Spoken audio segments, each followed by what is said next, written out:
Hi guys, welcome to ఎక్షి vibes. ఇప్పుడు మనం చూస్తున్న టెంపుల్ని కమల్ధామ్ ఆర్ లోటస్ టెంపుల్ అని కూడా అంటారు. ఈ టెంపుల్ ఫేమస్ చిలుకూర్ బాలాజీ టెంపుల్ నుంచి జస్ట్ 3 కిలోమీటర్స్ దూరంలోనే ఉంది. గుడి లోపల వివిధ దేవుడి విగ్రహాలు కూడా ఉన్నాయి. ఈ టెంపుల్లో 2 పెద్ద పెద్ద కలశాలు ఉంటాయి. ఒక దాంట్లో వెంకటేశ్వర స్వామి, మరో దాంట్లో స్వామి నారాయణ. ఈ టెంపుల్ ఆర్కిటెక్చర్ మిగతా టెంపుల్స్ కన్నా చాలా డిఫరెంట్గా ఉంటుంది. మనం ప్రాపర్గా నీట్గా అబ్జర్వ్ చేస్తే లోటస్ నుంచి శివలింగం వచ్చినట్టు కనిపిస్తుంది. ఈ టెంపుల్లో ఉన్న శివలింగాన్ని నర్మదా నది నుంచి తీసుకొచ్చి ప్రతిష్ఠించారు.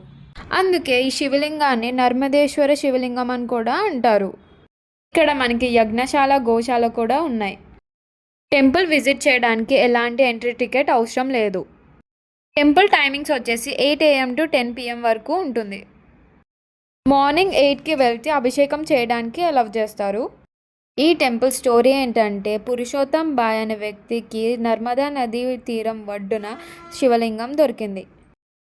గర్భగుడి చుట్టూ నరసింహస్వామి, హనుమాన్, వెంకటేశ్వర స్వామి, గణేశుడు, కృష్ణుడు ఉంటారు. ఈ టెంపుల్ని మేము డే టైం విజిట్ చేసాం. అదే ఈవినింగ్ టైం విజిట్ చేస్తే లైటింగ్తో చాలా బాగా కనిపిస్తుంది. శ్రీ స్వామి నారాయణ్ గురుకుల్ ఇంటర్నేషనల్ స్కూల్ వారు ఈ టెంపుల్ని మెయింటైన్ చేస్తున్నారు. ఈ టెంపుల్ పక్కనే గురుకుల్ స్కూల్ ఉంటుంది. టెంపుల్కి వస్తే మైండ్ చాలా పీస్ఫుల్గా అనిపిస్తుంది. ఈ చుట్టుపక్కల నేచర్, ట్రీస్ అవన్నీ చాలా బాగా అనిపిస్తుంది.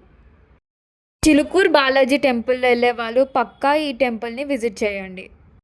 టెంపుల్ ఫుల్ డీటెయిల్స్ డిస్క్రిప్షన్లో పెడతాను, చెక్ చేయండి. ఇలాంటి మోర్ వీడియోస్ కోసం లైక్, షేర్, కమెంట్ టు ఎక్షి వైబ్స్.